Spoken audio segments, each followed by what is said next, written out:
Hello guys, இன்னைக்கு நம்ம Surya sir நடித்த ஐயன் திரைப்படத்தோட கதையை தான் நம்ம பார்க்க போகிறோம். இந்த திரைப்படத்தோட முதல் கட்டத்தில் நம்ம சூர்யா வந்து நம்ம பிரபுக்காக ஒரு சிடியை மலேசியாவிலேருந்து இங்கே கொண்டு வர்றாரு. அதாவது இப்போ இங்கே ரிலீஸ் ஆகிருக்க புது படத்தை மலேசியாவில் சீக்கிரமே ரிலீஸ் பண்ணிடுறாங்க. அந்த சிடி இங்கே கொண்டு வர்றாரு. பட் என்னென்னா ஏர்போர்ட்டில் ரொம்பவே டிராஃபிக் இருக்கிறனால இவரால் கொண்டு வர கொஞ்சம் முயற்சி பண்ணி, ஆனால் இவர் கொண்டு வந்துடுவார். இவருக்கு ஆப்போசிட்டாக இந்த பிஸ்னஸில் வந்து டெல்லின்னு ஒருத்தன் இருப்பான். அவன் என்ன பண்ணுவானா, அவனோட ஆளையும் வர வைப்பான். பட் அவன் வந்து இந்த சீடியை கொண்டு வராதனால இப்போ பிரபு கிட்ட தான் சீடி இருக்குன்னு சொல்லிட்டு நம்ம பிரபுவை வந்து போலீஸ்கிட்ட வந்து போட்டு கொடுத்துருவான். இதனால இவங்க திருட்டு விசிடி அடிச்சிடுவோம். போலீஸ் ரைடு நடந்து நம்ம சூர்யாவிலேருந்து அவரோட ஜெராக்ஸ் கடை வந்து பிடிச்சிடுவாங்க. இப்போ காலையில் என்ன ஆயிருந்தா, இப்போ யாராவது ஒருத்தர் சரண்டர் ஆகணும்னு சொல்லி இன்ஸ்பெக்டர் சொன்னோன்னே நான் சரண்டர் ஆகணும்னு சூர்யா சொல்லும்போது அங்கே சட்டன் சிட்டின்னு ஒரு நண்பன் வந்து சூர்யாவுக்கு பிறகு சரண்டர் ஆயிடுறாரு. இதுக்கப்புறம் பிரபுட்டு அது யாருன்னு கேட்கும்போது கடையில் 2-3 தடவை வேலை கேட்டால் நான் இல்லைன்னு சொல்லிட்டேன்.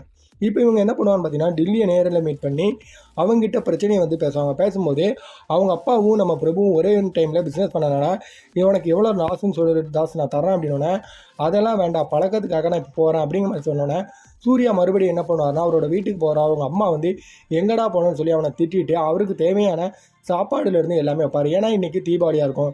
இதுக்கப்புறம் தீபாவளி டைமில் நம்ம சூர்யாவுக்கு ஒரு அழகான சாங்கை போட்டு சூர்யா இங்கே என்ன பண்ணிட்டு இருக்காரு அப்படிங்கிற விஷயத்தை எல்லாம் காட்டுவார்.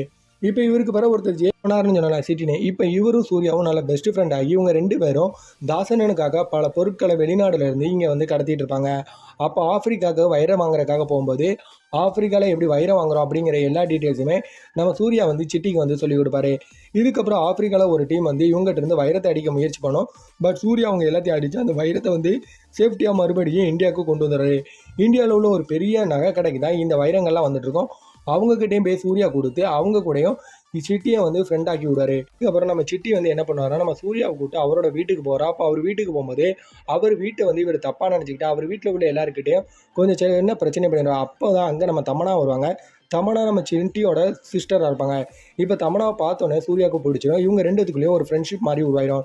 இதுக்கப்புறம் தமனாக்கு வந்து ஃபோன் வாங்கணும் அப்படிங்கிற மாதிரி சொல்லிட்டு இவங்க வந்து காம்ப்ளெக்ஸ் வராங்க. காம்ப்ளெக்ஸ் பிரபு ஒரு கடை வச்சிருப்பாரு. அந்த கடையில் சூர்யாவும் சிட்டியும் தான் நிற்பாங்க. இப்போ அந்த கடையில் வச்சு நம்ம சூர்யா பற்றின இன்ட்ரோ விஷயத்தை எல்லாத்தையுமே அவரோட அண்ணன் வந்து சிட்டி தமனா பற்றின எல்லா விஷயத்தையும் சூர்யாக்கிட்டே சொல்லுவார். இப்போ இவங்க 2 இதனால் காதல் வந்துடும். அப்புறம் நம்ம பிரபு வந்து ஒரு தங்கம் இருக்கிற கண்டெய்னர் வந்து கண்டுபிடிப்பாருங்க. இப்போ அந்த விஷயம் வந்து நம்ம சிட்டி என்ன பண்ணிடுவான்னு பார்த்தீங்கன்னா ஆப்போசிட் டீம்கிட்ட சொன்னோம்னா ஆப்போசிட் டீம் வந்து இவங்க உடன் வந்து ரைடு பண்ணுவாங்க. அப்போ சூர்யாவுக்கு இந்த விஷயத்தை தெரிஞ்சு பிரபுவையும் அங்கே இருக்கிற எல்லாத்தையும் காப்பாற்றுவார். அதுக்கப்புறம் அவர் நேரில் போய் சிட்டி உனக்கு எப்படி தெரிஞ்சு அப்படின்னு விசாரிக்கும் போது தான் இவன் ஆப்போசிட்டோட ஆள் அப்படிங்கிறது தெரிஞ்சோடனே சிட்டியை இவர் அடித்து அங்கேருந்தே விரட்டிடுவான். பட் தமனாவும் இவரும் உண்மையிலே காதலிச்சனால தமனா வந்து மன்னிப்பு கேட்க வருவாங்க. பட் தமனாவையும் ஒரு திட்டி அனுப்பிடுறாரு.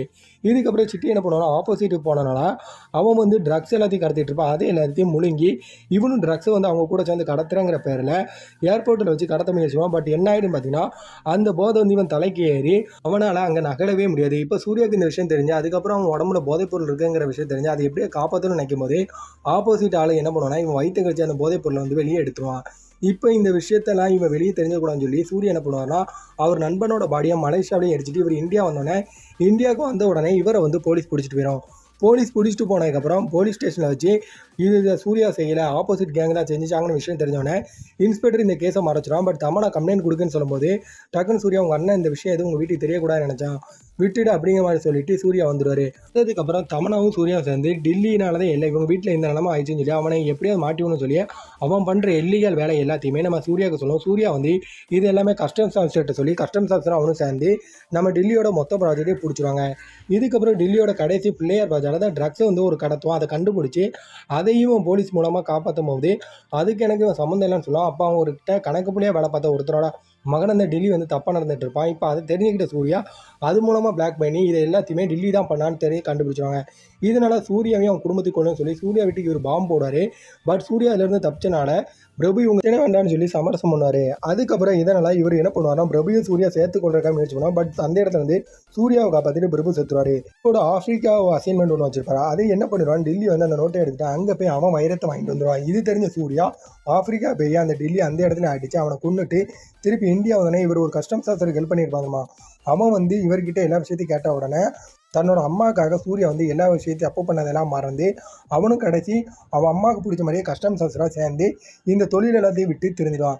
திருந்துறதோட இந்த திரைப்படம் வந்து முடிப்பாங்க. இந்த திரைப்படம் உண்மையை சொன்னால் நம்ம சூர்யா சாருக்கு வந்து ஒரு பிக்கஸ்ட் பிளாக் பஸ்டர் திரைப்படமே சொல்லலாம். இந்த திரைப்படத்து ஒவ்வொரு சீனுமே அந்த மாதிரி இருக்குங்க. சரி ஃப்ரெண்ட், நான் சொன்ன சீன் பிடிச்சுன்னா நீங்கள் கண்டிப்பாக நம்ம சேனலை லைக் பண்ணுங்கள், ஷேர் பண்ணுங்கள், சப்ஸ்கிரைப் கூட பண்ணுங்கள். Thank you my all friends.